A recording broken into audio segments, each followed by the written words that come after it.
Hello everyone, welcome to my YouTube channel Rishi study centre में।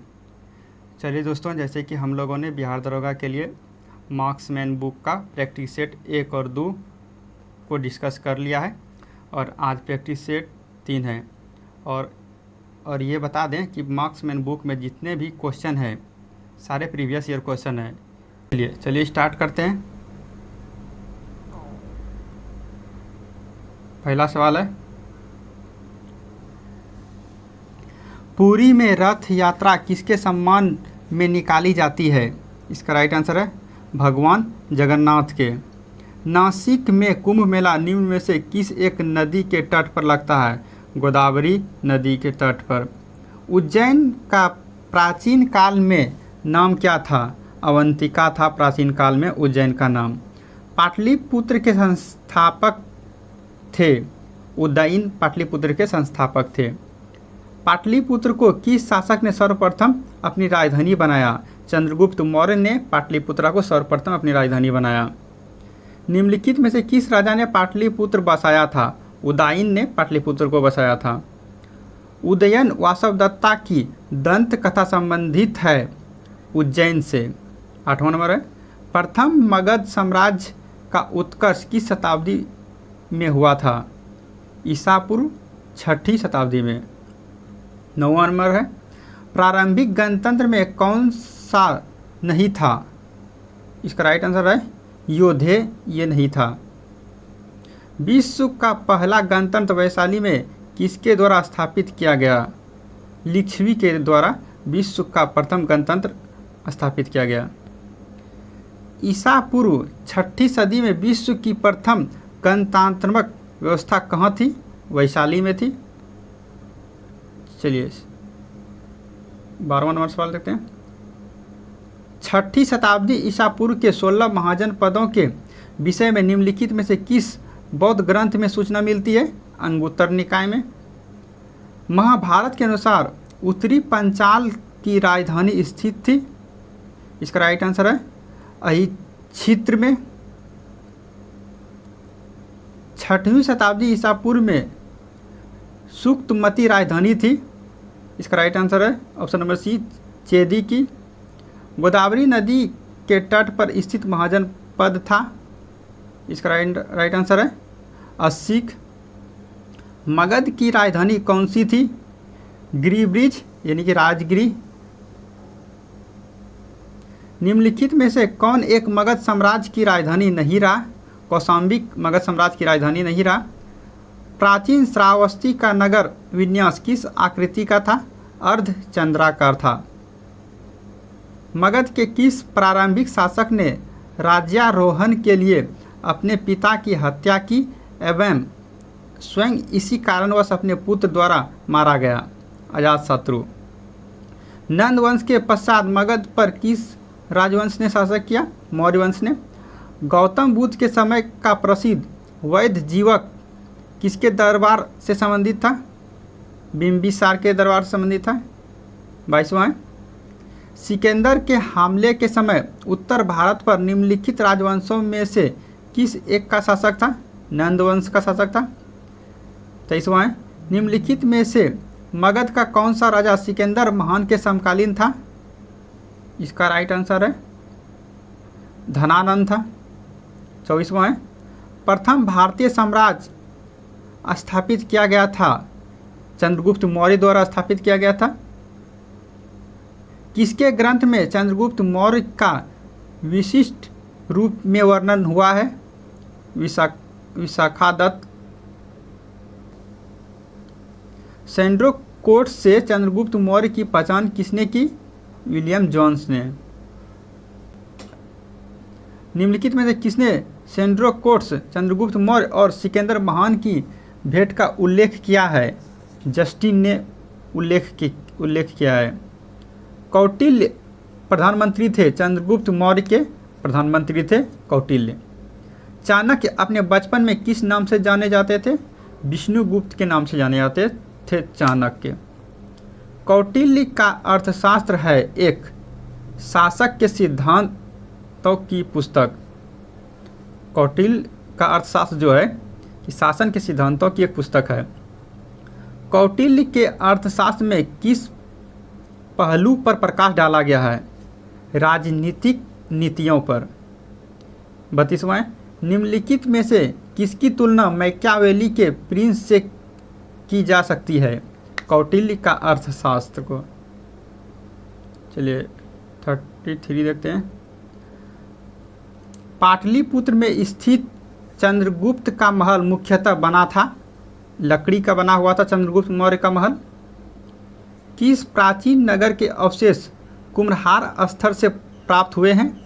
पाटलिपुत्र का अवशेष कुम्हरार स्थल से प्राप्त हुए हैं। बुलंदी बाग प्राचीन स्थान था पाटलिपुत्र का। निम्नलिखित में से किस मौर्य राजा ने दक्कन की विजय प्राप्त की थी? चंद्रगुप्त। मालवा, गुजरात एवं महाराष्ट्र किस शासक ने पहली बार जीता? चंद्रगुप्त मौर्य ने जीता। अभिलेख जिससे यह प्रमाणित होता है कि चंद्रगुप्त का प्रभाव पश्चिम भारत पर था, किस अभिलेख से? रुद्रदामन का जूनागढ़ शिलालेख से। गुजरात चंद्रगुप्त मौर्य के साम्राज्य में सम्मिलित था, यह प्रमाणित होता है, किस अभिलेख से सम्मानित होता है? प्रमाणित होता है रुद्रदामन के जूनागढ़ शिला अभिलेख से। 40वां, सेल्यूकस जिनको अलेक्जेंडर द्वारा सिंध एवं अफगानिस्तान का प्रशासक नियुक्त किया गया था, को किस भारतीय राजा ने हराया? चंद्रगुप्त मौर्य ने सेल्यूकस को हराया था।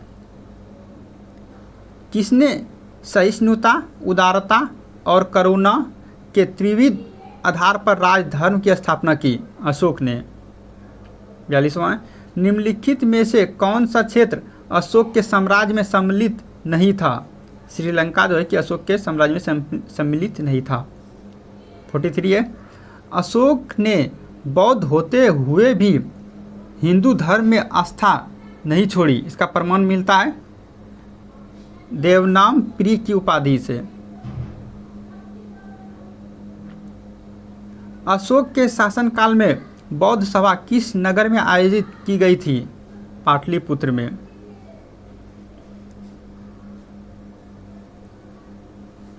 रज्जुक थे मौर्य शासक में अधिकारी। सार्थवाह किसे कहते थे? व्यापारियों के कफीले को। सारनाथ स्तंभ का निर्माण किया था अशोक ने। निम्नलिखित में से किसे सर्वश्रेष्ठ स्तूप मानते हैं? सांची को। सांची का स्तूप किस शासक ने बनवाया था? अशोक ने। अशोक के शिलालेख में प्रयुक्त भाषा है प्राकृत। निम्नलिखित में से कौन सा अशोक कालीन अभिलेख खरोष्ठी लिपि में है? शाहबाजगढ़ी। पत्थर पर प्राचीनतम शिलालेख किस भाषा में थे? प्राकृत। ब्राह्मणी लिपि का प्रथम उद्वाचक किस पर उत्कीर्ण अक्षरों से किया गया है? पत्थरों की पेटियों पर। अशोक के शिलालेख को सर्वप्रथम किसने पढ़ा था? प्रिंसेप ने। ब्राह्मणी लिपि को सर्वप्रथम किसने पढ़ा था? जेम्स प्रिंसेप ने। वह स्थान जहाँ प्राक अशोक ब्राह्मणी लिपि का पता चलता है अनुराधापुर से। प्राचीन भारत में निम्नलिखित में से कौन सी एक लिपि दाईं ओर से बाईं ओर लिखी जाती है? खरोष्ठी लिपि।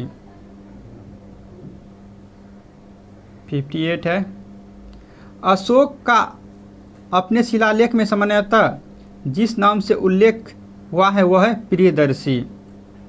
निम्नलिखित में से किस एक अभिलेख में अशोक के व्यक्तिगत नाम का उल्लेख मिलता है? मास्की के अभिलेख से। निम्नलिखित अभिलेखों में से किस लेख में अशोक नाम उल्लेखित है? मास्की का लघु शिलालेख। अशोक का रुम्नदेई स्तंभ संबंधित है बुद्ध के जन्म से। गुर्जरा लघु शिलालेख जिसमें अशोक का नामो उल्लेख किया गया है कहाँ स्थित है? मध्य प्रदेश के दातिया जिले में। केवल वह स्तंभ जिसमें अशोक ने स्वयं को मगध का सम्राट बताया है वह स्तंभ है भाब्रू स्तंभ। कालसी प्रसिद्ध है अशोक के शिलालेख के कारण।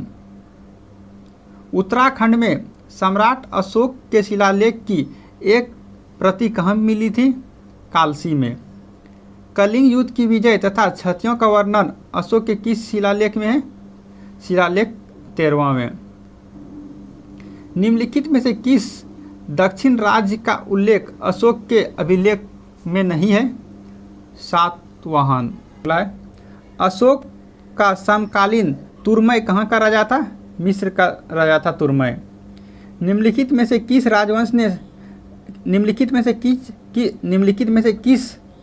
राजवंश के शासकों के सुदूर देशों जैसे सीरिया एवं मिस्र के साथ राजकीय संबंध थे? मौर्य के। प्रसिद्ध यूनानी राजदूत मेगास्थनीज भारत में किसके दरबार में आए थे? चंद्रगुप्त मौर्य के दरबार में आए थे। मेगास्थनीज ने भारतीय समाज को कितनी श्रेणियों में विभाजित किया था? 7 श्रेणियों में विभाजित किया था। मौर्य साम्राज्य का विभाजन 7 वर्गों में विशेष तौर पर उल्लेखित है मेगास्थनीज की इंडिका में। वह स्रोत जिसमें पाटलिपुत्र के प्रशासन का वर्णन उल्लेख है इंडिका में। निम्नलिखित में से कौन स्रोत मौर्य के नगर प्रशासन का विस्तृत विवरण प्रस्तुत करता है? मेगास्थनीज की इंडिका में। मेगास्थनीज की पुस्तक का नाम क्या है? इंडिका। 77वां है। भाग एवं बलि थे राजस्व के स्रोत। मौर्य काल में भूमि कर, जो कि राज्य की आय का मुख्य स्रोत था, किस अधिकारी द्वारा एकत्रित किया जाता था? शीताध्यक्ष द्वारा। मौर्य मंत्री परिषद में निम्न में से कौन राजस्व इकट्ठा करने से संबंधित था? संहारता। निम्नलिखित में से कौन मौर्य युगीय अधिकारी तौलमान का प्रभारी था? तौलमाप का प्रभारी था पौतावाध्यक्ष। पौतावाध्यक्ष हो गया। 81 है। मौर्य काल में शिक्षा का सर्वाधिक प्रसिद्ध केंद्र था तक्षशिला। गांवों के शासक को स्वतःशासी पंचायतों के माध्यम से संचालित करने की व्यवस्था का सूत्रपात किसने किया? मौर्यों ने किया। प्राचीन भारत के निम्नलिखित ग्रंथों में से किसमें पति द्वारा परित्यक्त पत्नी के लिए विवाह विच्छेदक की अनुमति दी गई है? अर्थशास्त्र में। निम्नलिखित में से किसमें पुनर्विवाह वर्जित है? मनुस्मृति में। अंतिम मौर्य सम्राट था बृहद्रथ। निम्नलिखित में से कौन एक अन्य तीनों के समकालीन नहीं था? मिलिंद जो है कि ये सब के समकालीन नहीं था। जल की आवश्यकता को ध्यान में रखते हुए जिस प्रथम शासक ने गिरनार क्षेत्र में एक झील का निर्माण करवाया वह था चंद्रगुप्त मौर्य ने। निम्नलिखित में से किस अभिलेख में चंद्रगुप्त और अशोक दोनों का उल्लेख किया गया है? महाअक्षप रुद्रदामन जूनागढ़ अभिलेख में।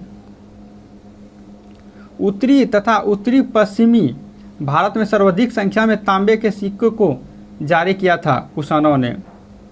प्राचीन भारत में निम्न में से किस एक ने नियमित रूप से सोने के सिक्के चलाए? कुषाण ने नियमित रूप से सोने के सिक्के चलाए। बुद्ध का किसके सिक्के पर अंकन था? बुद्ध का किसके सिक्कों पर अंकन था? कनिष्ठ के सिक्कों पर। निम्नलिखित में से किस शासक को सर्वप्रथम सोने के सिक्के जारी करने का श्रेय दिया जाता है? विम कैडफिसेस को। 92 हो गया। 91 है। योधेय सिक्कों पर किस देवता का अंकन मिलता है? कार्तिकेय का। कुषाण शासक कनिष्ठ का राज्याभिषेक किस सन में हुआ था?